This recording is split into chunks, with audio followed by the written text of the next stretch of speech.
할렐루야, 반갑습니다. 오늘도 거룩하고 복된 주일 주님 앞에 오신 모든 성도님들을 주님의 이름으로 축복합니다. 우리 앞뒤 좌우를 바라보시면서 함께 인사 나눴으면 좋겠는데요. 참 잘 오셨습니다. 함께 인사해 보실까요? 한 번 더 바라보시면서 우리 사랑합니다, 축복합니다. 함께 인사해 보겠습니다.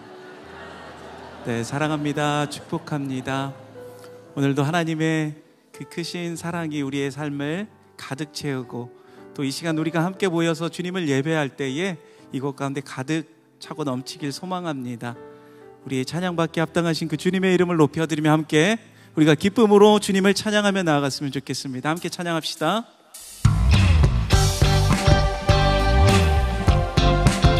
우리 함께 박수치며 주님을 찬양합시다.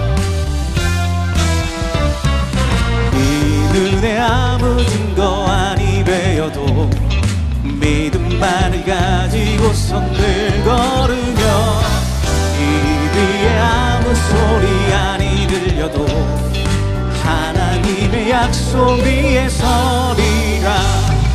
걸어가세 믿음 위에 서서, 나가세 나가세 의심 버리고, 걸어가세 믿음 위에 서서, 눈과 귀에 아무 증거 없어도 이 눈에 보기에는 어떠하든지 이미 얻은 증거대로 늘 믿으며, 이 맘에 의심 없이 살아갈 때에 우리 소원 주 안에서 이루리. 걸어가세 믿음 위에 서서, 나가세 나가세 의심 버리고, 걸어가세 믿음 위에 서서, 눈과 귀에 아무 증거. 한 번 더 걸어가세 걸어가세 믿음 위에 서서, 나가세 나가세 의심 버리고, 걸어가세 믿음 위에 서서. 아멘. 주님의 거룩함을 두고 맹세한 주 하나님 아버지는 참 미쁘다. 늘 위한 모든 약속 믿는 자에게 능치 못할 무슨 일이 있을까. 걸어가세 믿음 위에 서서, 나가세 나가세 의심 버리고, 걸어가세 믿음 위에 서서. 한 번 더 걸어가세 걸어가세 나가세 의심 버리고, 걸어가세 믿음 위에 서서, 눈과 귀에 아무 증거 없어도. 아멘. 우리와 함께 하실 그 주님을 찬양합시다. 주님 약속하신 말씀 위에서 영원토록 주를 찬송하리라. 소리 높여 주께 영광 돌리며, 약속 믿고 굳게 서리라. 주님 약속하신 세상 염려 내게 엄습할 때에 용감하게 힘써 싸워 이기며, 약속 믿고 굳게 서리라. 굳게 서리, 영원하신 말씀 위에 굳게 서리. 굳게 서리, 그 말씀 위에 굳게 서리라. 주님 약속하신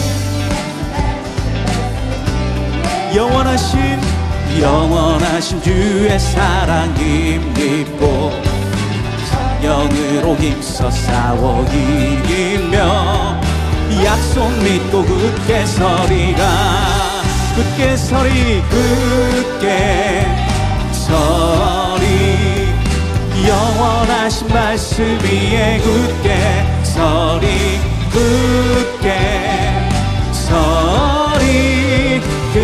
말씀 위에 굳게 서리라. 한 번 더 굳게 서리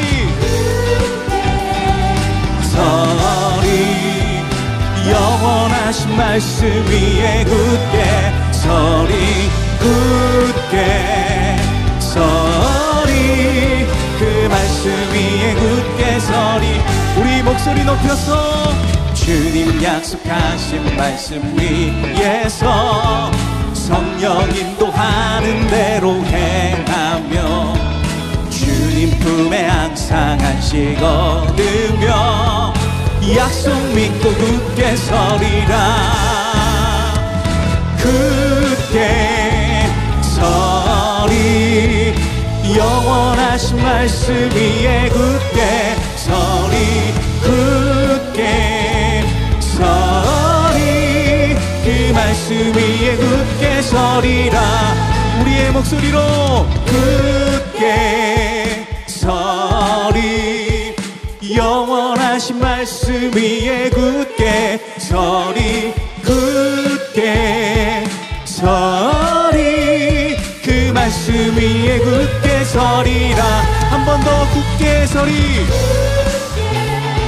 서리 영원하신 말씀 위에 굳게 서리 굳게 서리 그 말씀 위에 굳게 서리라.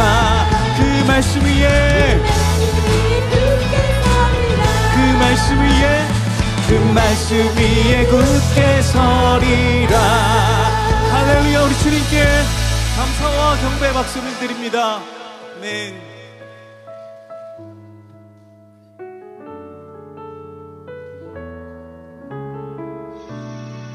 우리 주님 앞에 함께 고백하며 나아가길 소망합니다. 날이 저물어 갈 때 빈들에서 걸을 때 그때가 하나님의 때 내 힘으로는 안 될 때 빈손으로 걸을 때 내가 고백해 여호와 이래. 우리 다시 한번 고백합니다. 날이 저물어 갈 때 빈들에서 걸을 때 그때가 하나님의 때 내 힘으로 안 될 때 빈손으로 걸을 때 내가 고백해 여호와 이래. 주가 일하시네 주가 일하시네 주께 아끼지 않는 자에게 주가 일하시네 주가 일하시네 신뢰하며 걷는 자에게.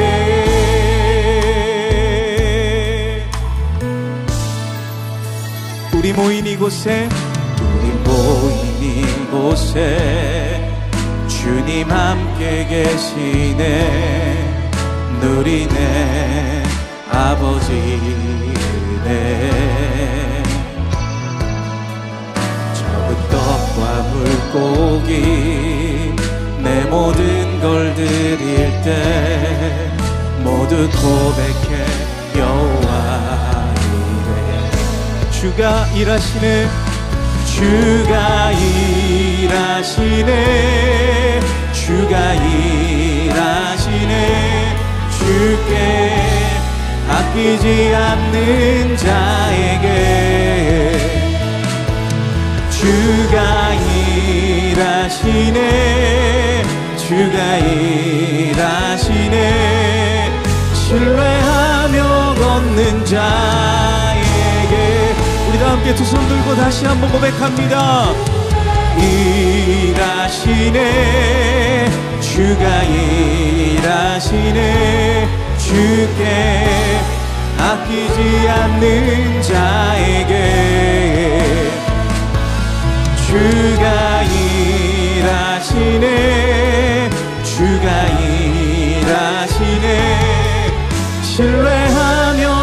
찾는 자에게. 모두 자리에서 일어나셔서 찬양하심으로 주일 예배를 하나님께 드리겠습니다.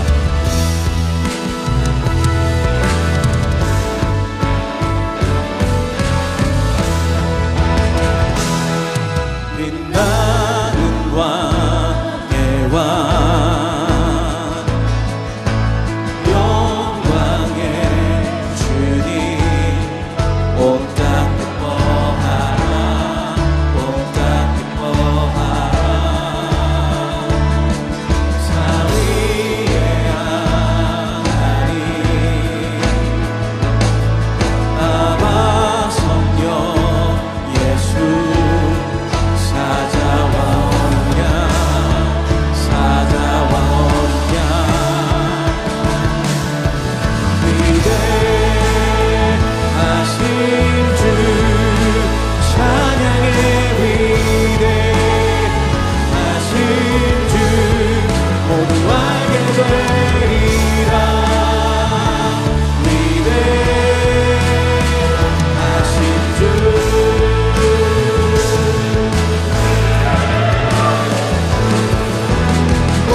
하나님은 우리의 피난처시오 힘이시니 환난 중에 만날 큰 도움이시라. 하나님이 성중에 계심에 성이 흔들리지 아니할 것이라. 그가 땅끝까지 전쟁을 쉬게 하시며 활을 꺾고 창을 끊으며 수레를 불사르시는 도다. 너희는 가만히 있어 내가 하나님 됨을 알지어다. 내가 세가 중에서 높임을 받으리라. 하나님은 영이시니 예배하는 자가 영과 진리로 예배할지니라. 아멘. 사랑하는 성도 여러분, 하나님이 기뻐하시는 예배는 상한 마음과 통회하는 심령이라고 하셨습니다. 이 시간 성령께서 깨닫게 하시는 잘못들을 가지고 진실한 마음으로 각자 입을 열어 참회하는 기도를 드리겠습니다.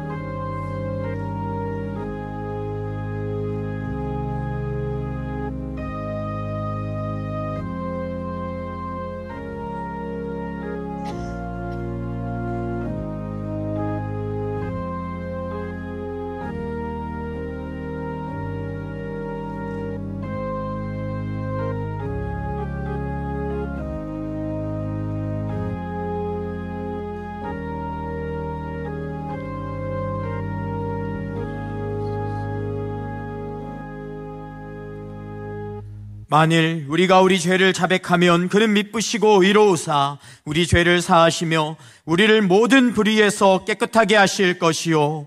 사랑의 주님, 이 놀라운 용서의 은총을 허락하신 것을 감사합니다. 이제는 우리가 법 아래 있지 아니하고 은혜 아래 있기 때문에 더 이상 죄가 우리를 주관치 못하는 줄 믿습니다. 이 시간 우리를 다시 한번 성령으로 강건케 하시고 충만케 하여 주옵소서. 예수님의 이름으로 기도합니다. 아멘. 자리에 앉으셔서 찬송하겠습니다.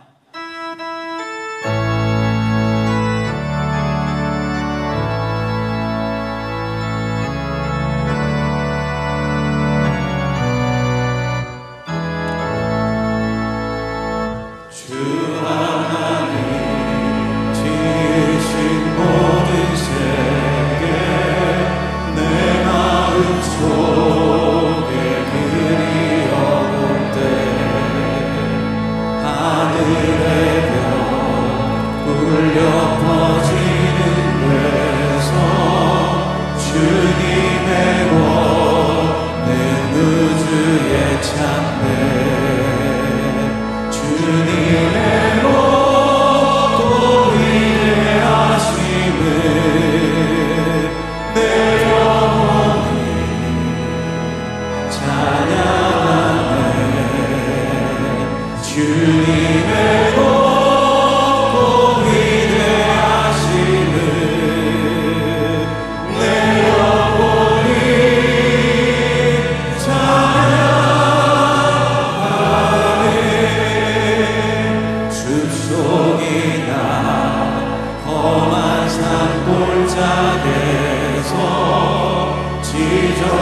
좋으신 하나님, 주님의 은혜를 사모하며 저희 마음의 문을 열고 온전히 주님께 찬양과 경배를 올려드리오니 이 시간 살아계신 하나님을 경험하게 하시옵소서.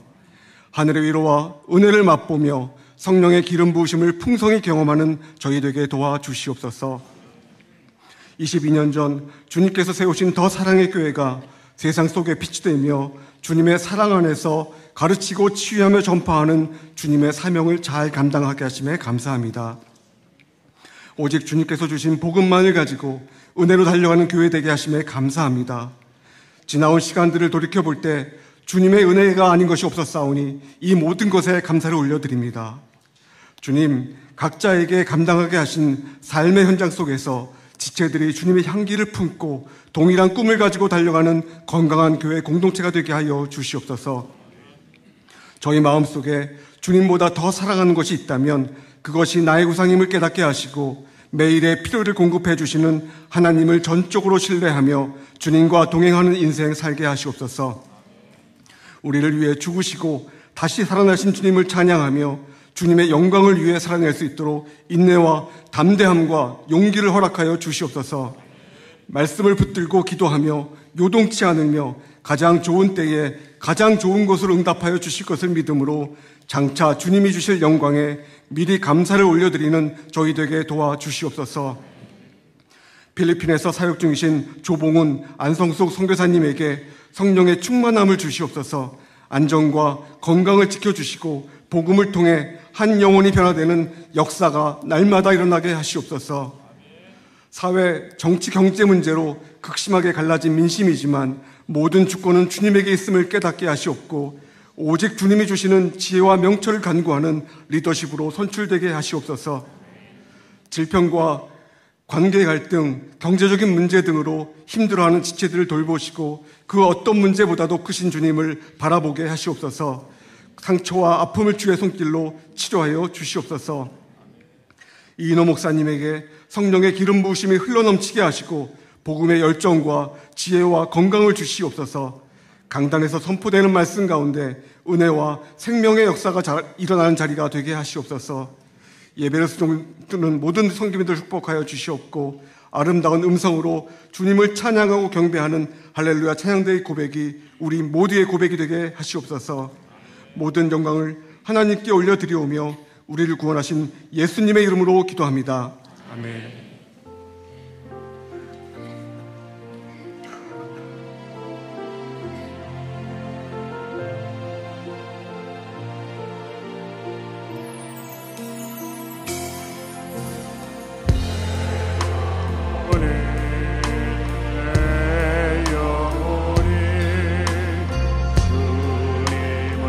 찬양하며 기뻐합니다. 내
원활한 주차를 위해서는 2부 예배는 원익캐슬, 3부 예배는 스마트법주 주차장을 이용해주세요.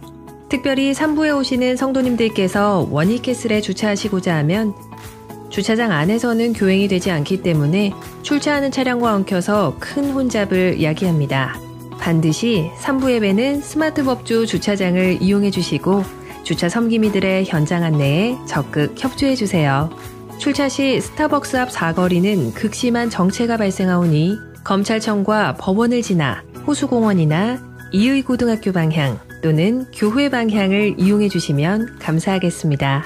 더하여서 원익캐슬 주차장을 사용하시는 성도님들은 지하 2층은 계약되지 않는 층이므로 지하 3층과 4층에 주차해 주시고 원익캐슬 내 식당들을 적극 이용해 주시면 감사하겠습니다.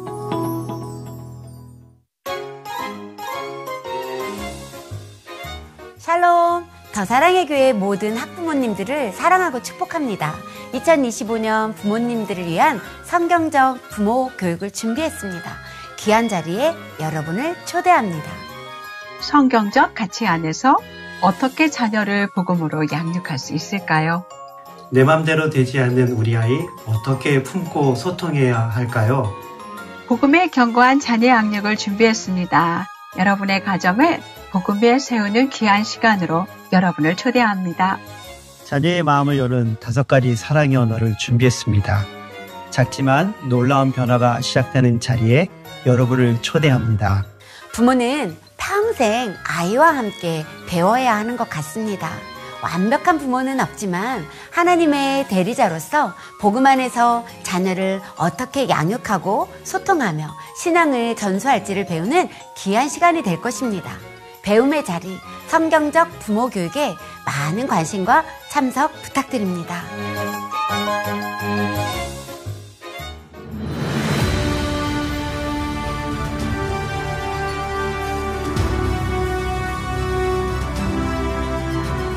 더 사랑의 교회 예배에 참여하신 모든 분들을 주님의 이름으로 환영합니다. 새로 오신 분은 예배가 끝난 직후 3층 새가족실에 오셔서 등록해 주시면 감사하겠습니다. 가등록 후 담당 교역자의 등록 신방을 받으시면 정식 등록교인이 됩니다. 오늘 새가족방 강의는 3과입니다. 오늘은 어버이 주일입니다. 가정마다 하나님의 은혜와 부모님의 사랑을 기억하며 감사하는 한 주가 되길 바라며 65세 이상 어르신들께는 꽃을 드립니다. 42기 중보기도 학교를 모집합니다. 6월 8일 주일부터 11일 수요일까지이며 선착순 50명 모집합니다. 자세한 내용은 주보 6면을 참조해 주시기 바랍니다. 상반기 학습, 세례, 입교, 유아 세례 및 어린이 세례식이 6월 14일 토요일 오후 2시에 있습니다. 신청 마감은 5월 18일 주일 오후 5시까지이며 1층 사무실에서 접수하시면 됩니다. 어린이 세례는 신청이 마감되었습니다. 자세한 내용은 주보 5면을 참조해 주시기 바랍니다.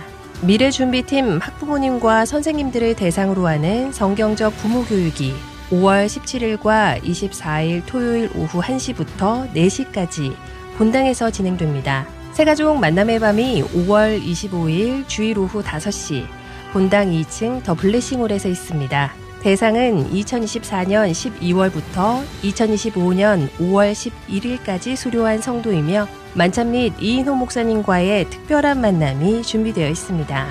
삼청년부 전경선 자매 결혼식이 금주 토요일 오후 2시 한국기독교연합회관 3층 아가페홀에서 있습니다. 창립기념 더사랑 행복나눔, 섬김이 모집, 상담실 이벤트는 주보를 참조해 주시기 바랍니다. 할렐루야. 예배 자리에 나오신 성도님들을 환영합니다. 좌우의 분들과 인사 나누며 교제하도록 하겠습니다. 사랑합니다. 축복합니다. 사랑합니다. 축복합니다. 주일 예배에 처음 오신 분들을 기쁨으로 환영합니다. 등록하시거나 안내를 받기 원하시는 분들은 예배 후 3층 새가족 등록실로 오시면 필요한 도움과 안내를 받으실 수 있습니다. 상반기 학습 세례 입교, 유아 세례 신청이 다음 주일 오후 5시까지입니다. 1층 사무실로 신청해 주시면 되겠습니다. 어린이 세대는 마감이 됐다고 합니다. 중고등부 자녀들은 신청이 가능합니다. 각 부서에서 신청 및 교육을 진행할 수 있습니다. 성경적 부모 교육이 금주 토요일 1시에 본당에서 진행됩니다. 자녀를 하나님의 뜻대로 기르시기 원하시는 모든 분들 참여해 주시기 바랍니다. 오늘 우리에게 주시는 하나님의 말씀은 신약 성경 사도행전 17장 16절에서 34절 말씀입니다. 봉독은 16절부터 18절까지만 하겠습니다. 한 목소리로 함께 읽겠습니다. 바울이 아덴에서 그들을 기다리다가 그 성에 우상이 가득한 것을 보고 마음에 격분하여 회당에서는 유대인과 경건한 사람들과 또 장터에서는 날마다 만나는 사람들과 변론하니 어떤 에비프로스와 스토아 철학자들도 바울과 쟁론할세 어떤 사람은 이르되 이 말쟁이가 무슨 말을 하고자 하느냐 하고 어떤 사람은 이르되 이방 신들을 전하는 사람인가 보다 하니 이는 바울이 예수와 부활을 전하기 때문이러라. 아멘. 이 시간 악의 기도 하신 후에 이희로 목사님께서 말씀 전해 주시겠습니다.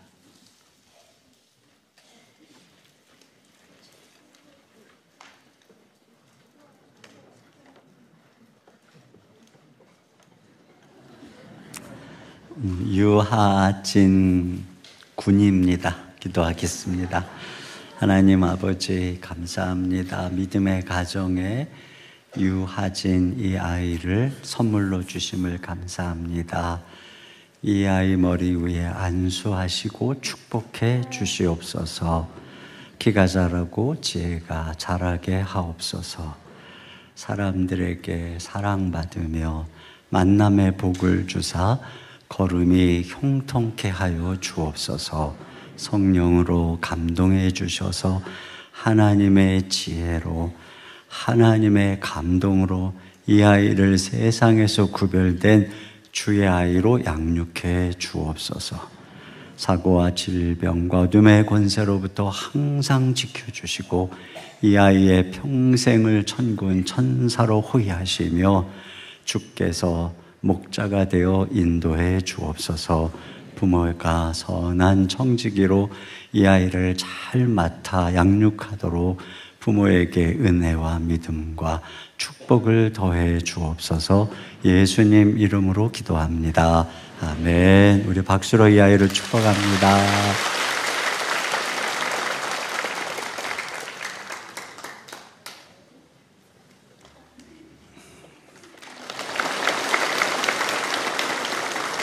네. 딸, 그 다음에 아들이네요. 네, 좋네요. 우리도 딸 낳고 아들 낳았어요. 오늘은 어버이 주일입니다. 우리를 낳아주시고 길러주시고 희생해 주신 부모님의 은혜를 다시 한번 기억하고 또 우리 교회에도 많은 어르신들 부모님들이 계신데 그분들이 우리 세대 앞서 믿음의 길을 걸어가시고 또 본을 보여주시고 오늘의 또 우리 교회 한국교회가 있게 해주신 분들이죠. 그래서 우리 모든 부모님들 또 어르신들 이 자리에 계신 분들도 기억하면서 우리 감사의 박수를 드리겠습니다.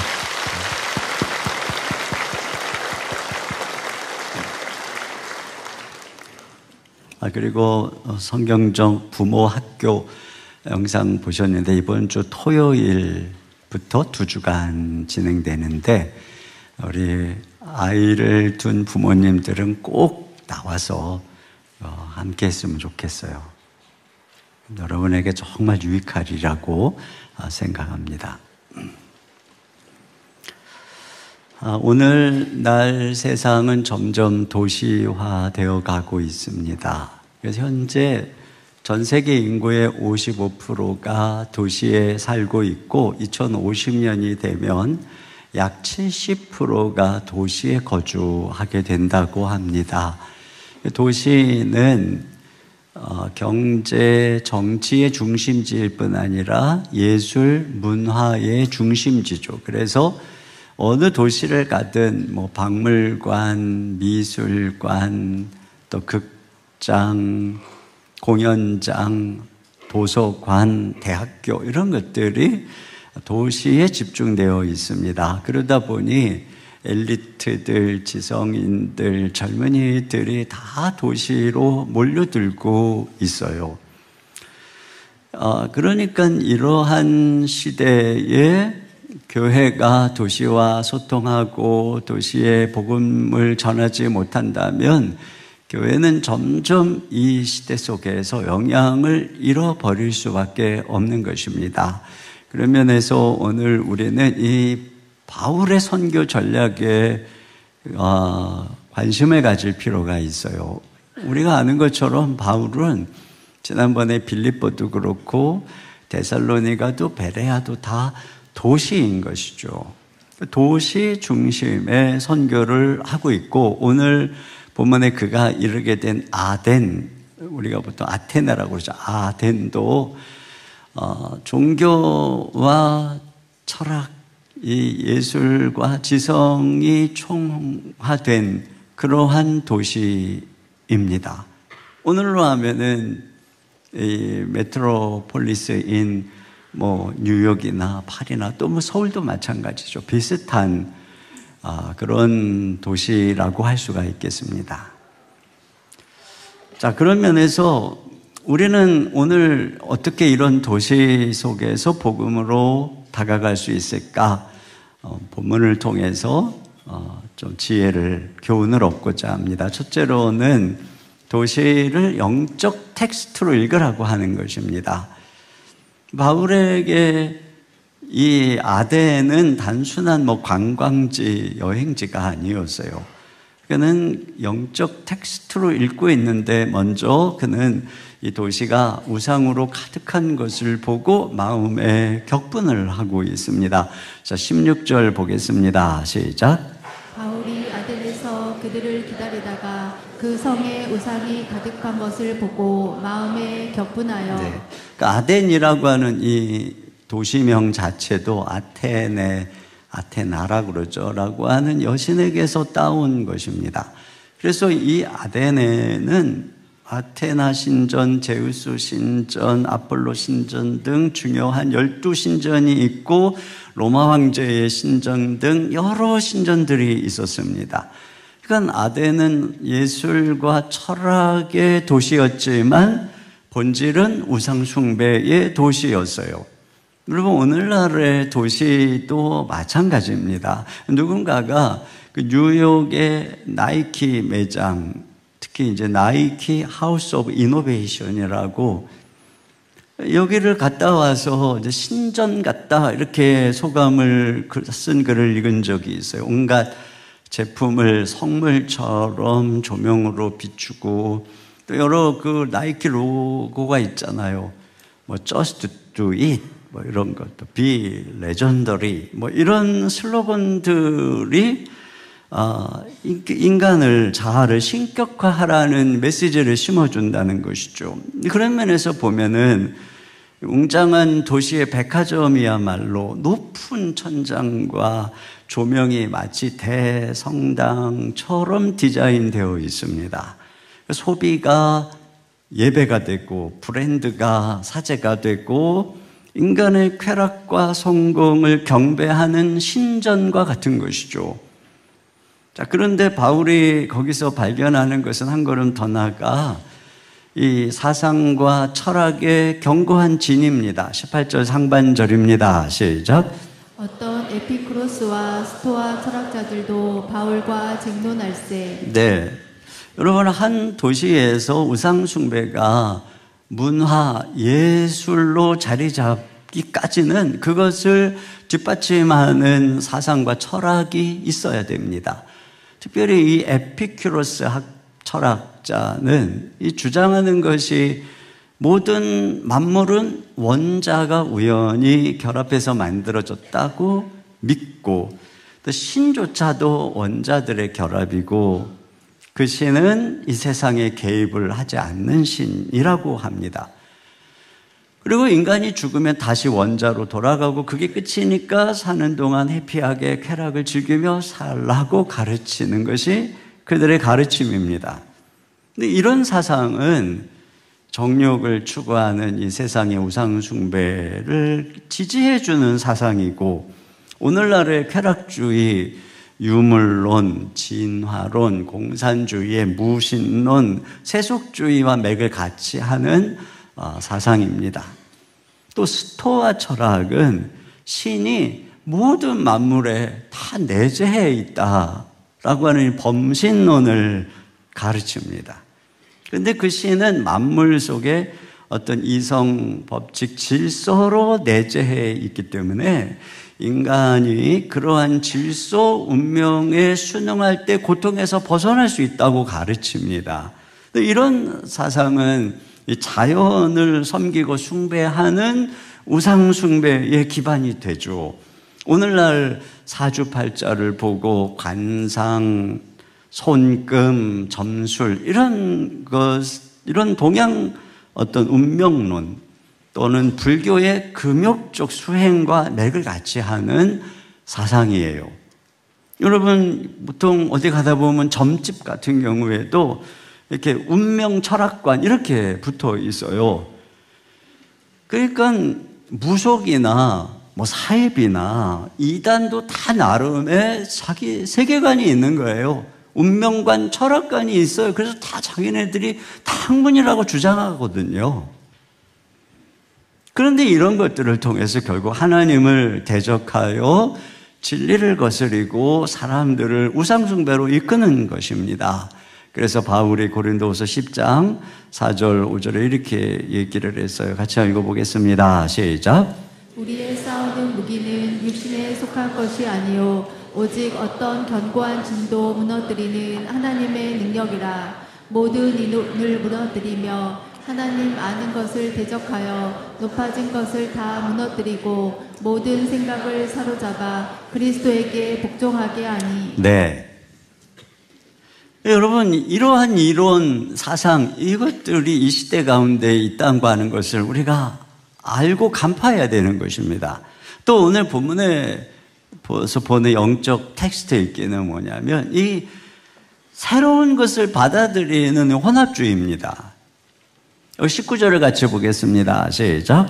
그를 붙들어 아레오바고로 가며 말하기를 내가 말하는 이 새로운 가르침이 무엇인지 우리가 알 수 있겠느냐. 네. 자, 이것은 여기에 있는 이 사람들이 어떤 새로운 사상이나 가르침에 호기심이 있기도 하지만 그런 새로운 사상이나 종교에 열려있는 이런 그 혼합주의를 보여주는 것입니다.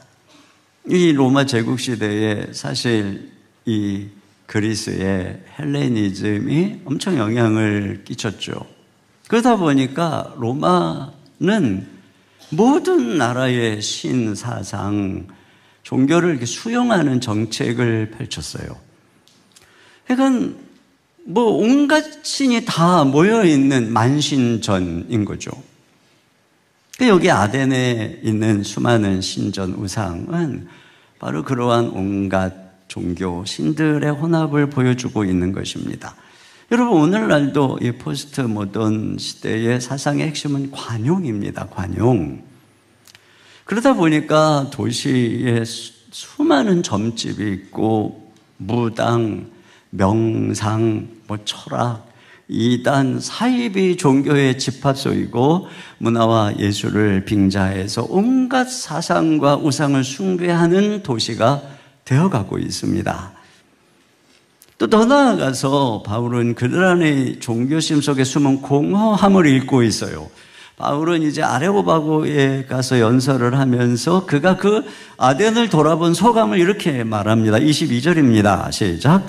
바울이 아레오바고 가운데에 서서 말하되 아덴 사람들아 너희를 보니 범사에 종교심이 많도다. 네, 그들 안에서 이 신적인 존재를 갈망하는 종교심을 읽고 있어요. 그런데 그 종교심으로 갈망하는 그 신이 누군지는 또 모르는 거예요. 23절 상반절입니다.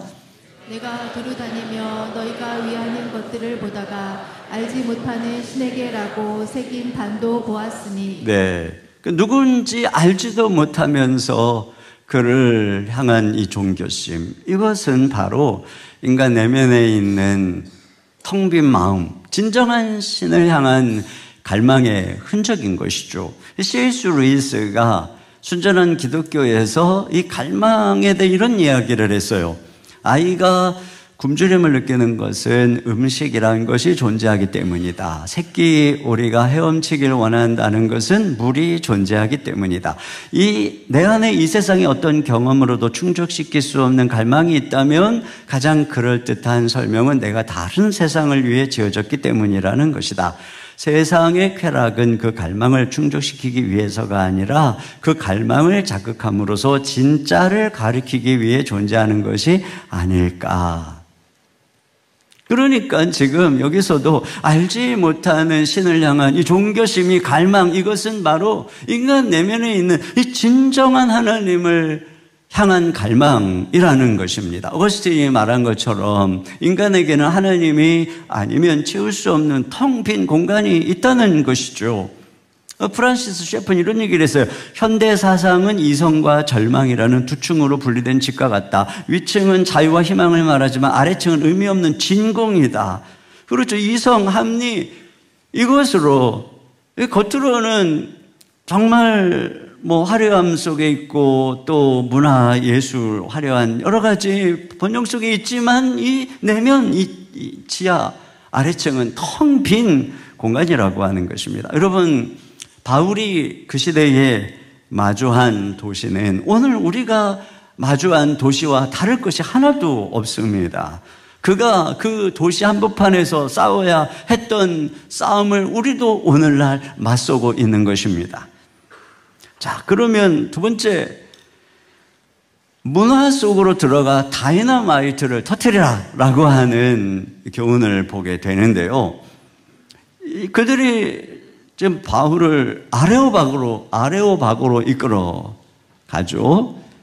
그래서 거기서 이제 설교를 하게 되는데, 이 아레오바고는 그 파르테논 신전 맞은편에 보이는 이 바위로 된 언덕을 가리키는 것입니다.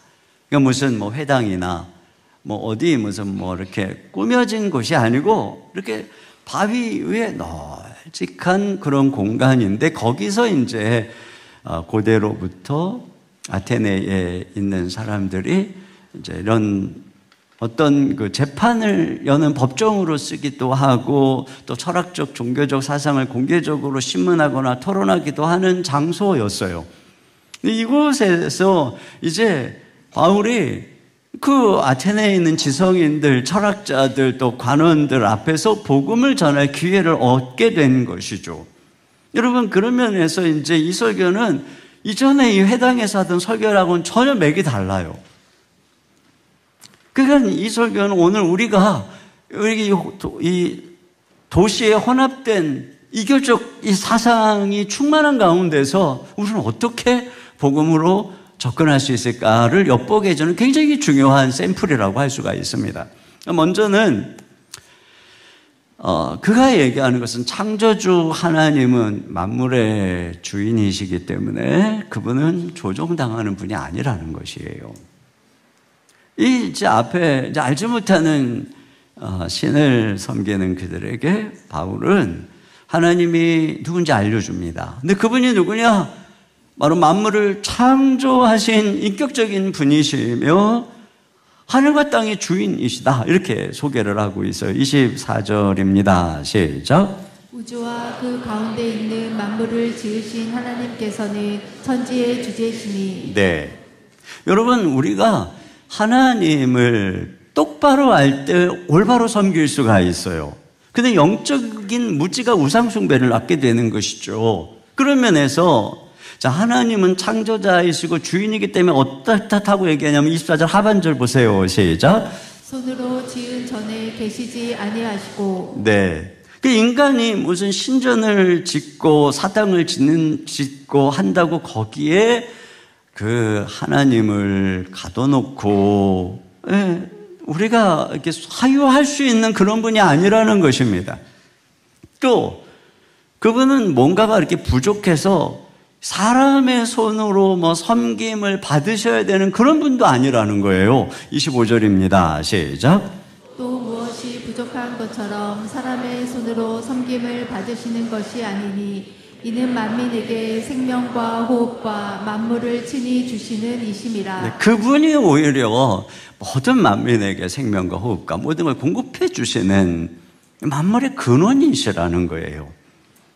여러분, 우상숭배라고 하는 것은 이 신을 만들어서 신전이나 사당에 두고 그 신이 필요한 무엇을 공급하고 달래고 만족시켜 줌으로써 뭐 이게 화를 피하거나 자신의 피로를 채워달라는 것이죠.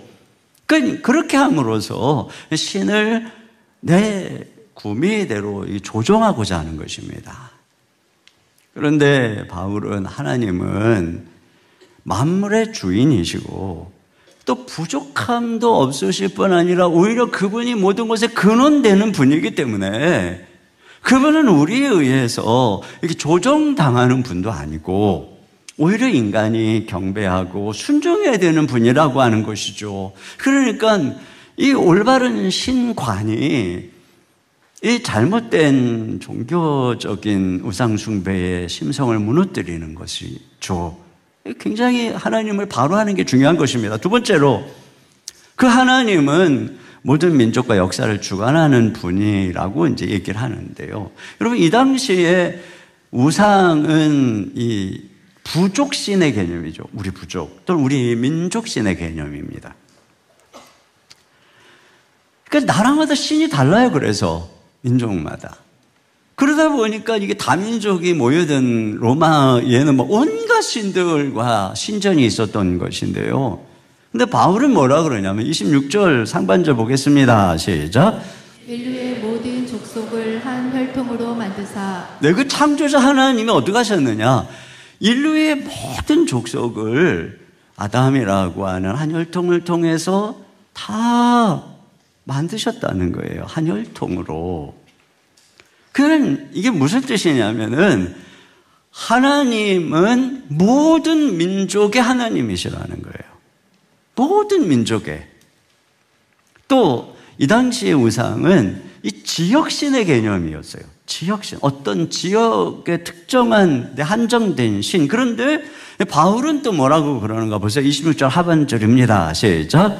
온 땅에 살게 하시고 그들의 연대를 정하시며 거주의 경계를 한정하셨으니. 그러니까 땅에 흩어져서 살게 하고 또 그 거주하는 경계도 정하시고 그들의 흥망성쇠의 연대까지 정하셔서 역사를 주관하시는 분이 하나님이시라는 거죠. 그러니까 하나님이 모든 지역, 모든 나라, 모든 시대 역사의 하나님이시라는 거예요. 그러니까 여러분, 하나님의 속성 중에 하나가 무소부재 하신 하나님이죠. 근데 귀신은 영적 피조물이기 때문에 무소부재하지 않아요. 그래서 한국 귀신이 다르고 일본 귀신이 다르고 아프리카 귀신이 달라요. 그런데 하나님은 온 땅에 충만하신 분이에요. 에레미야 23장 23, 24절입니다. 시작. 여호와의 말씀이니라. 나는 가까운 데에 있는 하나님이요 먼 데에 있는 하나님은 아니냐. 여호와가 말하노라. 나는 천지에 충만하지 아니하냐. 그렇죠. 하나님의 가까운 데만 계시는 하나님이 아니라 먼데 거기도 계시는, 그러니까 안 계신 것이 없는 충만하신 분이라는 것입니다. 그래서 저 아프리카에서 예수를 믿고 성령을 받은 성령과 여기서 우리가 예수님 믿고 받은 성령이 똑같은 성령 하나님이세요. 그래서 지난번에 로잔대회 때 전 세계 200개국에서 5천여 명의 이 지도자들이 모여서 함께 일주일 동안 거하면서 우리가 느끼는 게 뭐냐면, 야, 우리 가운데 한 성령님이 계시는구나, 한 주님이 계시는구나, 한 하나님 아버지 앞에서 우리가 다 한 가족이구나. 그걸 경험하고 만나면 얼싸안고 서로 함께 찬양하는, 여러분, 이런 광경은 말이에요, 그분이 온 인류의 모든 나라의 하나님이시기 때문에 가능한 것이에요. 다른 종교들은 철저히 제도, 경전, 철학에 의해서 세력을 펼쳐갑니다. 그러나 기독교는 오직 한 분, 우리 주 예수 그리스도, 그분으로 말미암는 것이죠. 이것이야말로 정말 이런 하나님에 대한 바른 깨달음이야말로 그들의 무지함을 깨트리면서 세계관을 전복시키는 그러한 가르침이라고 할 수 있는 것이죠. 또 세 번째로, 하나님은 가까이 계시기 때문에 그분의 존재를 핑계할 수 없다는 것입니다. 여러분, 이제 이 바울은 하나님이 이 인격적이고 내재성을 가지신 분임을 말하고 있는데요. 앞에 그 하나님이 일단 먼저 창조자이시고 모든 그 나라, 모든 것에게 하나님으로 천지에 충만하신 분이라고 그랬잖아요. 그렇기 때문에 이어지는 문맥이 이거죠. 27절 상반절입니다. 시작. 이는 사람으로 혹 하나님을 더듬어 찾아 발견하게 하려 하심이로되. 네. 이 하나님이 모든 곳에 계시니까 더듬어서 그분을 찾을 수 있다는 거예요. 타종교나 철학의 신은 그 신이 그냥 저기 우주 멀리 초월해 있거나 또는 비인격적인 원리이기 때문에 인간이 그 신을 인격적으로 만나거나 찾을 수가 없어요. 그런데 하나님은 어떠냐? 우리 주변에 계시고 우리를 가까이 하신다는 거예요. 27절 하반절입니다. 시작. 그는 우리 각 사람에게서 멀리 계시지 아니하도다. 우리가 그를 힘입어 살며 기동하며 존재하느니라. 네, 그러니까 하나님은 이와 같이 우리 주변에 계시고 우리가 살고 호흡하고 존재하는 그 모든 삶을 섭리하고 계시다는 거예요.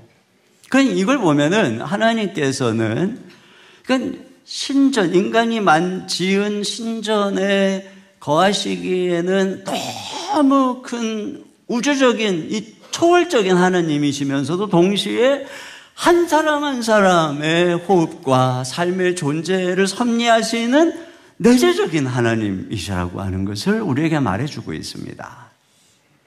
그렇기 때문에 우리 연약한 인생이 그분을 찾고자 하면 얼마든지 그분이 살아계시고 존재하심을 자각할 수 있다는 거예요.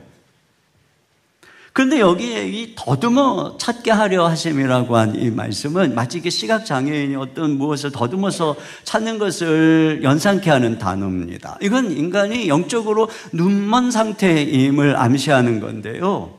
그러니까 우리가 더듬어 하나님을 찾게 한다는 의미는 인간이 스스로 복음을 깨닫고 구원에 이를 수 있다는 의미는 아니에요. 인간이 명백하게 눈을 뜨고 구원의 길을 찾을 수 있다, 그 얘기를 하는 게 아니고 더듬어서 하나님의 존재를 자각하고 느낄 수 있다는 거예요. 하나님이 그렇게 하셨다는 거죠. 그래서 로마서에서 바울이 하나님은 당신의 존재를 알만한 것을 인간에게 보이셨다는 거예요. 로마서 1장 19, 20절입니다. 시작. 이는 하나님을 알만한 것이 그들 속에 보임이라. 하나님께서 이를 그들에게 보이셨느니라. 창세로부터 그의 보이지 아니하는 것들 곧 그의 영원하신 능력과 신성이 그가 만드신 만물에 분명히 보여 알려졌나니 그러므로 그들이 핑계하지 못할지니라. 네. 모든 만물의 말이죠. 여러분, 이 지구를 우주의 오아시스라고 하잖아요. 가까운 저 달만 해도 낮에는 125도 영상, 밤에는 영하 160도입니다. 사람 못 살아요. 이건 이 지구에는 다른 행성하고는 다르게 사람이 존재하기 위한 20만 가지 이상의 특별한 조건이 있다고 합니다. 예를 들어서 이 공기 중에 산소가 6%만 낮아져도 우리 다 질식해서 죽고 4%만 올라가도 지구가 거대한 불덩어리가 된다 그래요. 대기 중에 이산화탄소가 0.5%만 높아져도 다 세상이 불타버리고 0.02%만 낮아져도 대기 자체가 사라져 버린답니다. 지구가 태양이 2%만 가까워져도 물이 뜨거워서 다 증발해버리고 지구축이 23.5도가 기울어져서 사계절이 오는데 그렇지 않은 똑바로 돼 있으면 이 극단적 온도로 얼어 죽거나 타 죽는다는 거죠. 달이 지구를 28일 만에 한 번씩 돌기 때문에 밀물, 썰물 생기고 바닷물이 정화돼서 지구 환경을, 기후를 조절한다는 거예요. 목성이 현재 크기가 아니면 지금보다 10,000배가 넘는 소행성들이 막 지구로 달려와가지고 충돌해서 지구가 파괴된다는 겁니다. 그러니까 이 우주가 너무나도 기가 막히게 인간이 생존하기에 딱 맞는, 조금만 바뀌어도 생존할 수 없는 너무나도 정확한, 그래서 J.D. 그리어라고 하는 분이 뭐라 그랬냐면은 이러한 지구가 우연히 만들어졌다, 어떻게든 우연히 만들어졌다라고 말하는 것은 잉크 공장에서 폭발이 일어났는데 우연히 셰익스피어의 작품이 생겼다, 이렇게 말하는 확률과 똑같다는 거예요. 그러니까 우리는 이런 걸 한두 군데서 볼 수 있는 게 아니죠. 지구만이 아니라 무엇보다 하나님의 형상인 인간 안에서 우리는 하나님의 신성을 발견합니다. 바울은 그들 가운데는 한 유명한 시인의 말을 인용하는데 28절 하반절입니다. 시작. 너희 시인 중 어떤 사람들의 말과 같이 우리가 그의 소생이라 하니. 네, 이 시인은 그 당시 아덴의 철학자들과 지성인 사이에서도 유명했던 아라투스라고 하는 시인일 거라고 합니다. 근데 그의 말을 빌려서 우리가 이 하나님의 신의 소생이다. 여러분, 인간이 신의 소생이라는 것은 이게 다른 동물하고는 다르다는 거죠. 그래서 내면의 인격과 성품과 지혜와 창조성, 말, 도덕성을 가진 존재라는 것입니다. 그러니까 인간의 인간됨을 구별하는, 이게 다른 동물과 구별되는 것이 이 내면의 인격성과 이 하나님의 형상에 있는 것이죠. 그렇기 때문에 그 이방 시인인 아라투스가 말하는 거예요. 단지 그냥 동물이 진화돼서 생겨난 존재가 아니라 이 신의 소생이다, 이렇게 말하는 것입니다.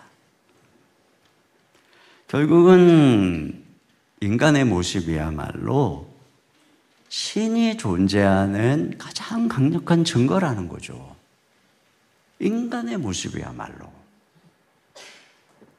그리고 여러분, 특별히 인간의 양심 안에는 도덕률이라고 하는 게 있습니다.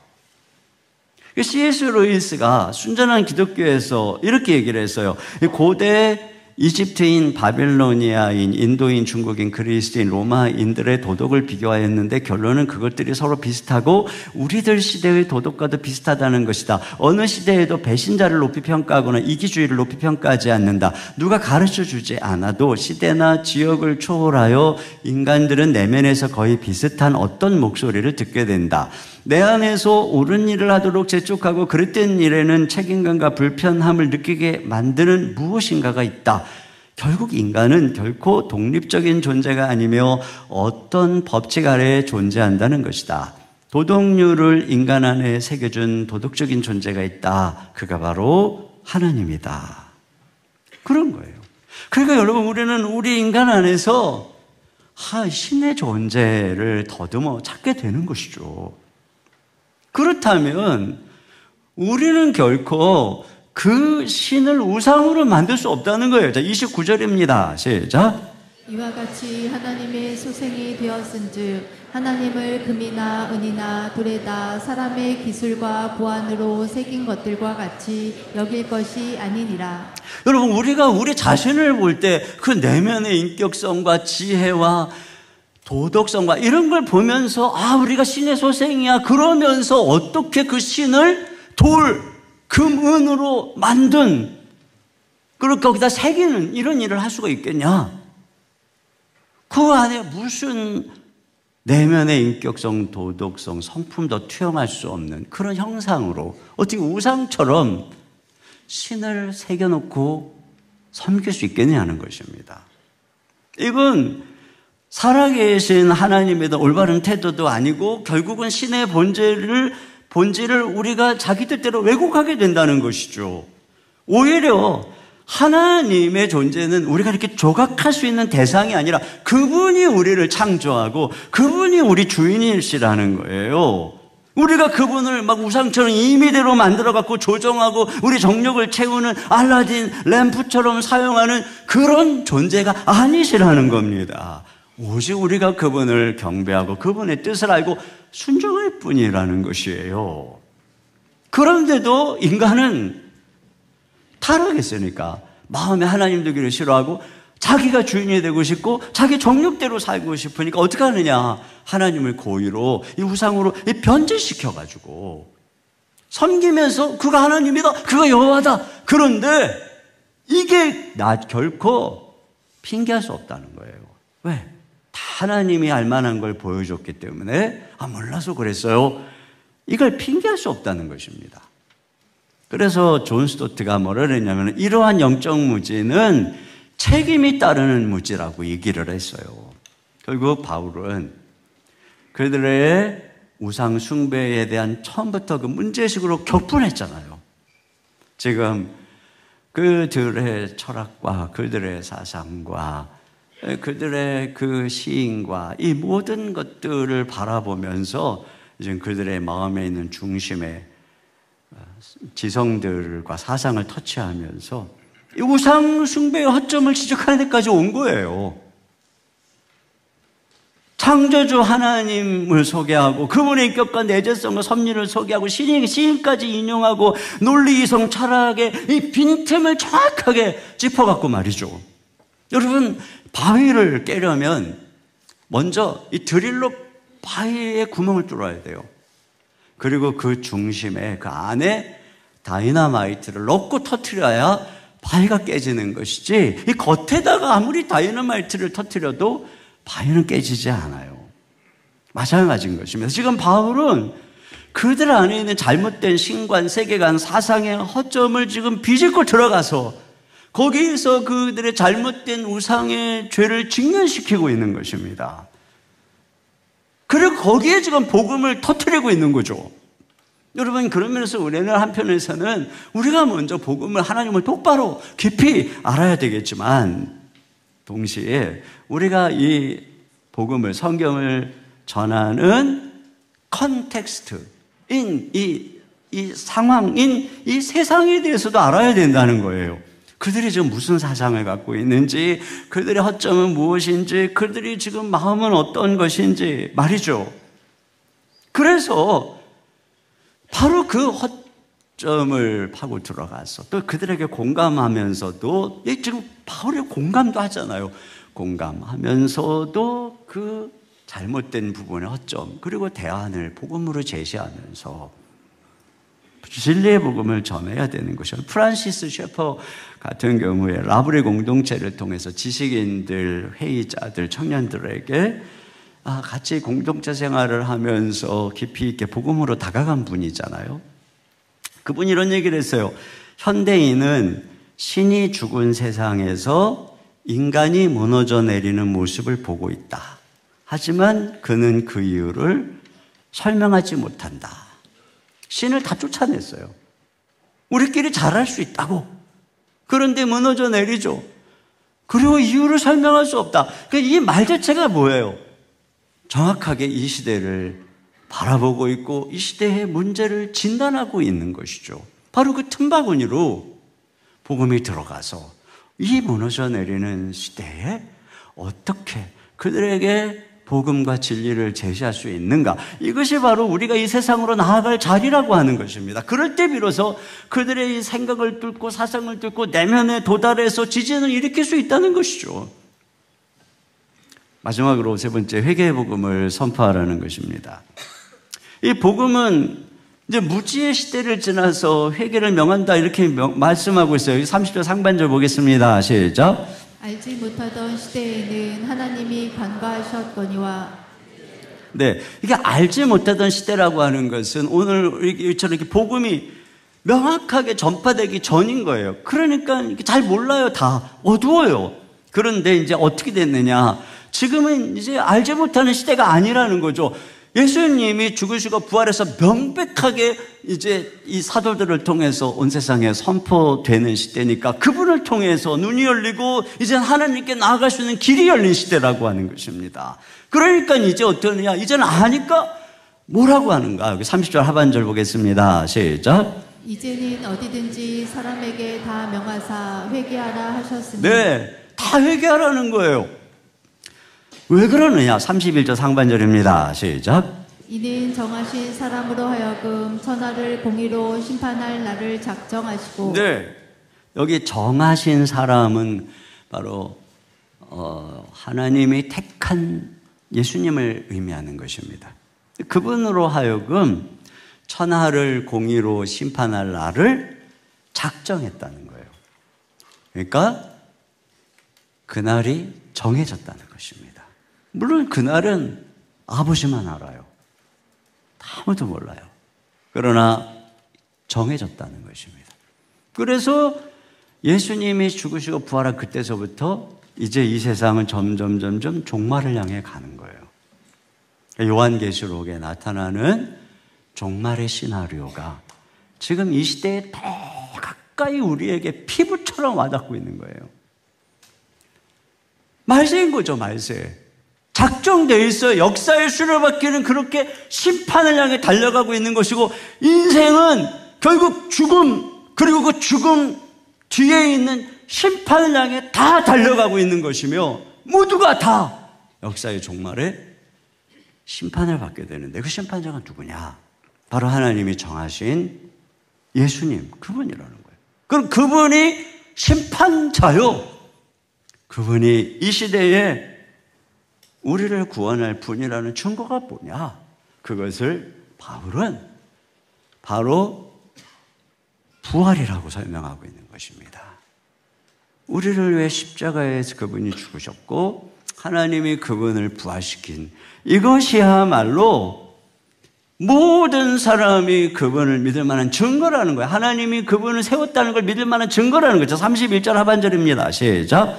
이에 그를 죽은 자 가운데서 다시 살리신 것으로 모든 사람에게 믿을 만한 증거를 주셨음이니라 하니라. 네, 그러니까 죽으시고 부활하신 예수 그리스도가 온 땅의 장차의 심판자이고 그 분을 이제 우리에게 구원자로 주셨다는 거예요. 여러분, 오늘 뭐 시험장이든 면접을 보러 가건 시험을 보러 갈 때 면접 할 사람이나 출제한 분에게 그 경향이나 이걸 듣는 게 가장 정확한 대비책이잖아요. 물론 그게 어렵겠지만. 근데 마찬가지인 거예요. 여러분, 우리가 장차 심판을 통과하려면 그때 심판하실 그분이 지금 우리 가운데 와 계신 우리와 함께 하시는 예수 그리스도시라는 거죠. 그러니까 지금 그분에게 돌아가야 된다는 거예요. 하나님께서 이 심판 날을 정해두시고 그때 이 땅의 모든 악을 공의로 다 심판할 건데 우리를 사랑하시기 때문에 주님이 우리의 모든 죄를 위해 십자가에 죽으시고 그분을 우리의 의를 위해서 부활시키신 그분을 높이 두셨다는 거예요. 그래서 오로지 이제는 회개해서 그 예수 그리스도에게로 가는 것, 이것만이 살 길이다. 근데 그 얘기를 지금 바울이 하는 거예요. 이거 보면은 참, 이게 이제 아레오바그가 원래 법정이라 그랬잖아요. 근데 지금 바울이 거기 있는 청중들을 법정에 세우는 거예요. 너희가 지금 하나님을 우상으로 만들어 중대한 죄를 범했다. 그 죄가 죄로 너희들이 심판을 향해 나가고 있다고 직면시키는 것이고 그 죄에서 벗어나기 위해서 회개해야 된다. 그리고 죽으시고 부활하신 예수 그리스도 앞에 돌아와야 된다라고 선포하고 있는 거예요. 이걸 보면 정말 이 바울은 철학자들 앞에서 뭐 이렇게 논증하고 설명하는 게 아니에요. 회개하라! 그러면서 여기 뭐라 그래요? 명하셨다 이렇게 말하잖아요. 회개가 선택사항이 아니라는 것입니다. 바울은 지금 회개하라는 하나님의 영적 명령서를 전달하고 있는 것입니다. 이 복음은 선택 가능한 인생의 옵션이 아니라 회개와 순종의 절대적인 요청이라고 하는 것이죠. 필수 불가결한 요청이라는 것입니다. 그런데 이러한 회개 요청이 여러분 거기에 있는 사람들에게는 엄청나게 부담스러운 초청이겠죠. 왜 그러겠어요? 여러분 이들의 특징에 대해서 앞에 누가가 이렇게 설명을 했어요. 21절입니다. 시작. 모든 아들 사람과 거기서 나그네 된 외국인들이 가장 새로운 것을 말하고 듣는 것 이외에는 달리 시간을 쓰지 않음이더라. 이 아덴에 있는 사람들의 특징인 거예요. 그게 뭐냐? 새로운 것을 말하고 듣는 데만 관심이 있다는 거예요. 그러니까 그들은 무슨 진리를 추구하려고 그러고 있는 것이 아니라 순전히 지적 호기심으로 뭔가 또 새로운 거 말하나 보자 하고 그게 듣는 것 자체에, 정보 자체에 관심이 있다는 것입니다. 그러니까 바울의 이야기도 그냥 여러 의견 중에 하나 이렇게 받아들이는 것이죠. 그러다 보니 자, 그들의 반응이 어떤가 보세요. 32절입니다. 시작. 그들이 죽은 자의 부활을 듣고 어떤 사람은 조롱도 하고 어떤 사람은 이 일에 대하여 내 말을 다시 듣겠다 하니 네, 어떤 사람은 조롱을 해서요. 앞에서도 이미 말쟁이라고 조롱한 바가 있어요. 이 말쟁이라고 하는 게 뭐냐면은 지식의 쪼가리를 주워다가 아는 척 떠드는 사람을 의미하는 것입니다. 그러니까 이 바울이 말하는 게 자기들이 생각해 볼 때 철학적으로 깊이도 없고 뭔가 견질 것도 없고 아이고 너무 뭐 멸시하는 이런 둔거예요. 그래서 바울이 그랬잖아요. 헬라인에게는 십자가가 미련한 것이라고 말이죠. 지적으로 쓸모가 없다. 이렇게 조롱하든지 아니면 다음에 듣겠다. 그리고 미루고 있는 것입니다. 그들은 단지 정보의 소비자였지 복음의 제자가 되지 못한 것입니다. 아무리 구원과 용서의 좋은 소식을 들었어도 깨달았어도 그걸 내가 받아들이지 않으면 관계가 없는 거예요. 그냥 그래 기독교는 그런 주장을 하지. 그래 뭐 여러 종교 중에 그런 주장도 있지. 뭐 이렇게 받아들이는 것은 그것이 그에게 아무 효력이 없다는 거예요. 여러분 역사상 가장 기이한 대법원 사건이 하나 있는데 조지 윌슨이라고 하는 이 강도가 여러 건의 강도 행각으로 그 당시 법이 엄격하다 보니 교수형을 선고받았어요. 근데 그 당시에 앤드류 잭슨 대통령이 알려지지 않은 이유로 이 윌슨을 교수형에서 사면을 했습니다. 근데 이 윌슨 역시 알려지지 않은 이유로 사면을 거부하고 죄값을 치르겠다고 고집을 했습니다. 그러니까 이 이상한 사건은 대법원에까지 올라갔어요. 그 대법원의 판결이 이렇습니다. 사면은 은혜의 행위이다. 사면은 개인이 저지른 죄에 대해 법이 정한 형벌을 면하게 해준다. 사면은 유효하기 위해 전달이 반드시 필요한 증서이며 전달은 수용 없이는 마무리되지 않는다. 그리고 나서 증서는 거부될 수 있다. 거부되면 법정에서 그것을 강요할 권한은 없다. 그러니까 어때요? 교수형에 처해진 겁니다. 복음은 사면장이에요. 자, 그건 누군가를 통해서 전달되어야 됩니다. 자, 그런데 전달받은 대상이, 자, 분명히 내가 수용했어요. 받았어요. 받았으면 도장 딱 찍었어요. 그런데 받기는 받았는데 그걸 내가 거절한다면, 받아들이지 않는다면 유효하지 않다는 거예요. 전혀 예수 그리스도의 십자가의 복음의 사면장이 나에게 적용되지 않는다는 것입니다. 그들은 그렇게 한 거예요. 거절했어요. 자, 그런데 이 바울의 초청에 응해서 따르는 사람도 있어요. 34절입니다. 시작. 몇 사람이 그를 가까이 하여 믿으니 그 중에는 아레오바고 관리 디오노시오와 다말이라 하는 여자와 또 다른 사람들도 있었더라. 그렇습니다. 이렇게 척박한 곳에도 복음을 듣고 구원받는 사람이 있어요. 누군가는 조롱하고 누군가는 다음에, 그러나 누군가는 믿고 구원받는 사람이 있는 거예요. 중요한 건 이것입니다. 복음은 언제나 결단을 요구하는 것이고 예수님을 믿을 때 용서와 구원은 이루어진다는 것입니다. 이 시대의 대표적인 지성이었던 이어령 박사님이 생전에 이런 고백을 했어요. 젊은 시절 나는 내가 얼마나 똑똑한지를 세상에 알리기 위해 살았고, 노년에는 내가 얼마나 아무것도 아닌지를 알려주는 병에 걸렸다. 말기암에 걸렸죠. 그 결과 내가 아무것도 아니구나, 내가 알고 있는 지성과 말과 글이 아무것도 아니구나, 이걸 깨달았다는 거예요.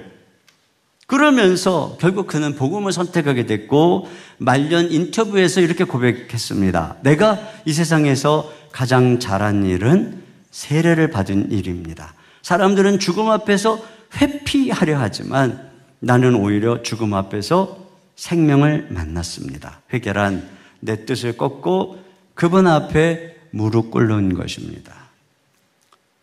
죽음 앞에서, 질병 앞에서 지성과 철학이 침묵하는 그 자리에서 그는 부활하신 예수님을 만났습니다.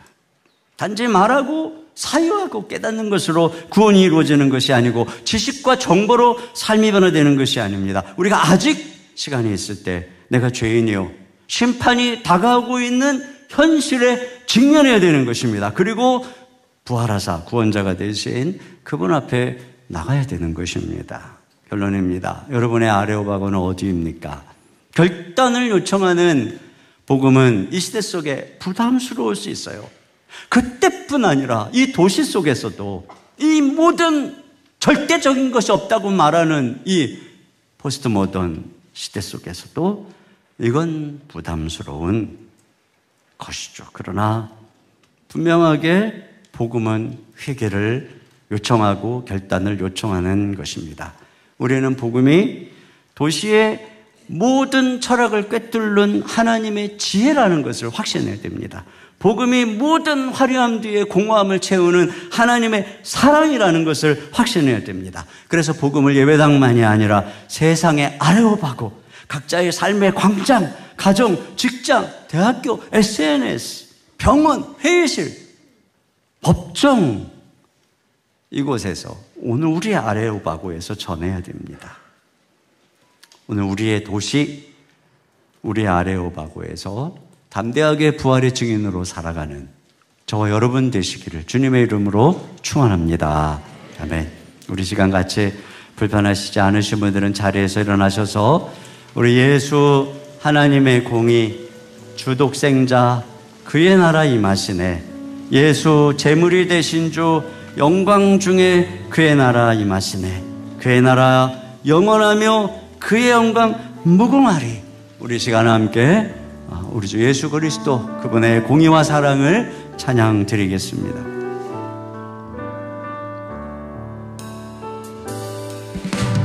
예수 하나님의 공의 주독생자 그의 나라 임하시네.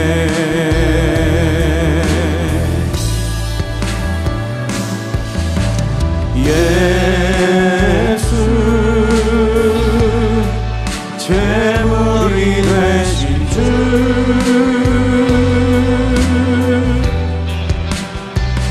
영광 중에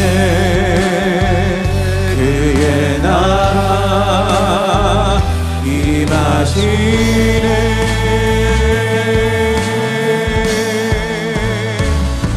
주의 나라 영원하며 그의 영광 무궁하리. 왕의 위엄과 능력이 이제 임하였으니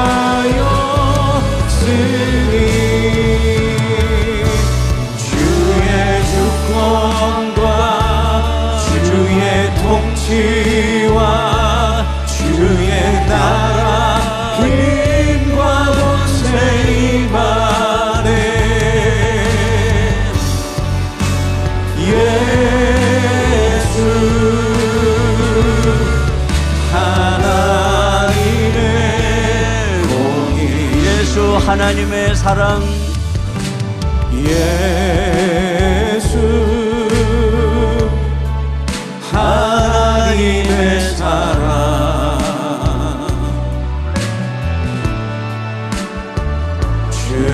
은혜와 말씀으로 나타났네.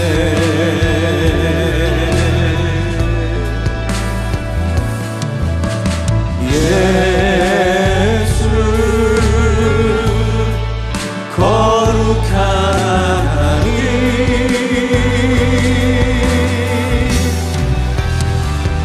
영광 중에 그의 나라 임하시네. 주의 나라 영원하며 주의 나라 영원하며 그의 영광 무궁하리. 왕의 위엄과 능력이 이제 임하였으니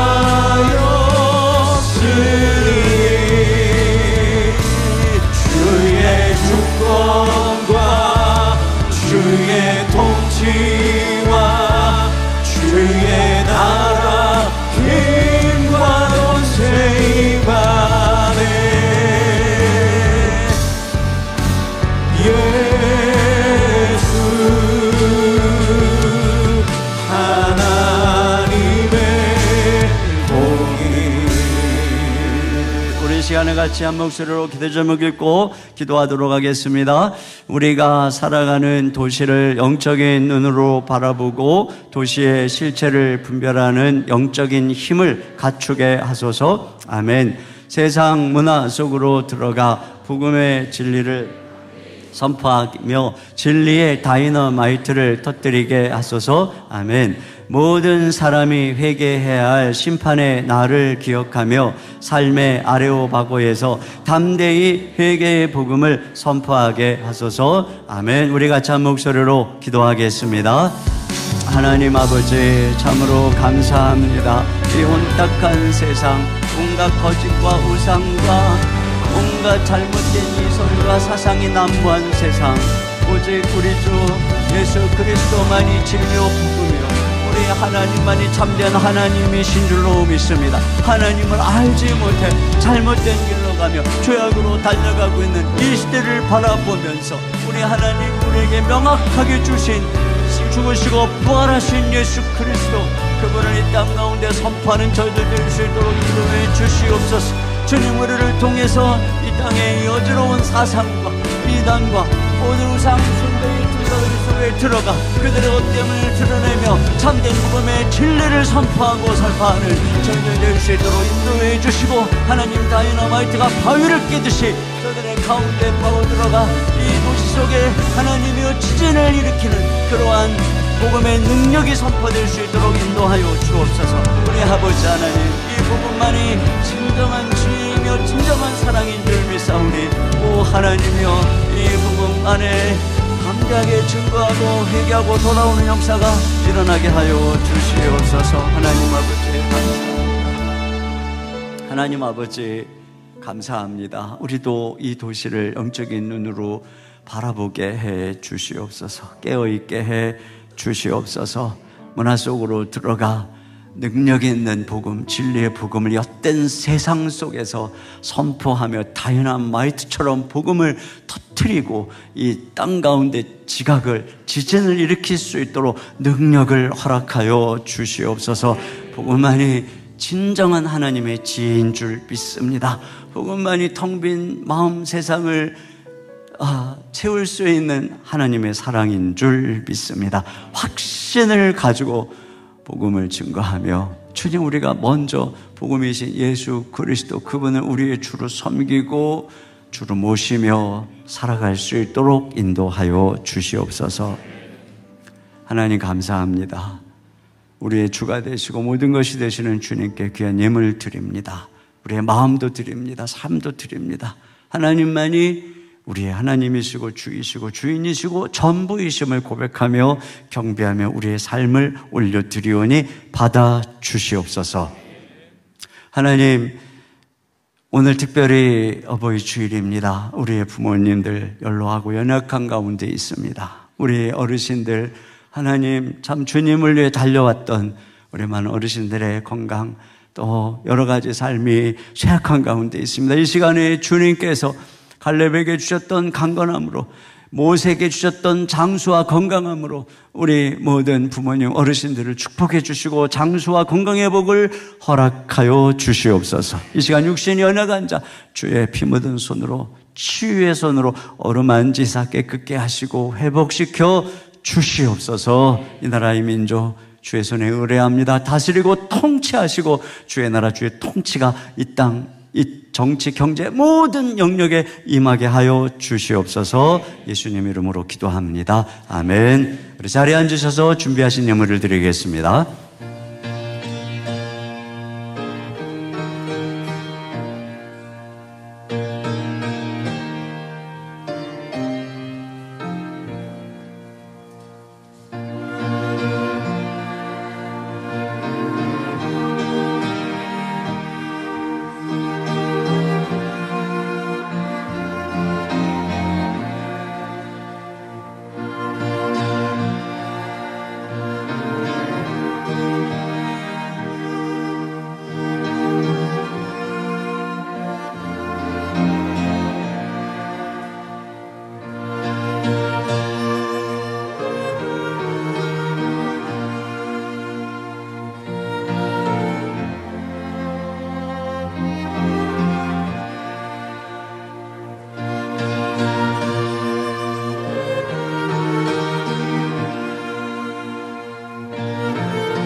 모두 자리에서 일어나셔서 도시를 새롭게 하실 하나님께 찬양 드리겠습니다.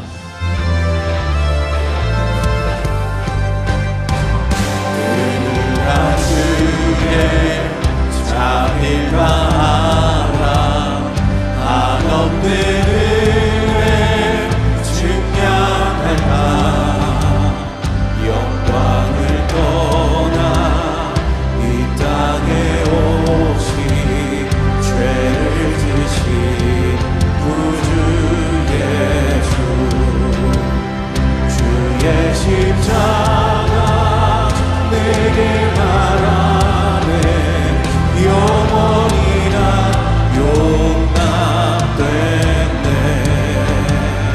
아름다우신 왕 나는 주의 것 그리스도 나의 참 소망 할렐루야 주를 찬양하여라 할렐루야 자유케 하셨도다 죄의 저주 끊으신 주께 구원있도다 주 예수 나의 산 소망 할렐루야 주를 찬양하여라 할렐루야 자유케 하셨도다 죄의 저주 끊으신 주께 구원있도다 주 예수 나의 산 소망 그리스도 나의 산 소망 당신은 나의 산 소망